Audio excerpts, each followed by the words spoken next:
ABLS Ejaz Rashid की सरबराही में anti vehicle lifting staff Iqbal town division की कार्रवाई।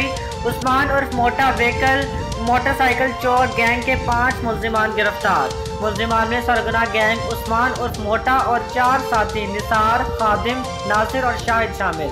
मुल्जिमान के कब्जे से 22 मोटरसाइकिलें, 2 कारें और 2 कैरी डब्बे और 2 रिक्शे बरामद। गिरफ्तार मुल्जिमान का शहर के मुख्तलिफ इलाकों में मुतअद्दिद व्हीकल चोरी की वारदातों का इतराफ। DSP ABLS Iqbal town Mohammad Nawaz ने पुलिस टीम के हमरा मुल्जिमान को गिरफ्तार किया। SSP इन्वेस्टिगेशन लाहौर की तरफ से गैंग की गिरफ्तारी पर पुलिस टीम को शाबाश।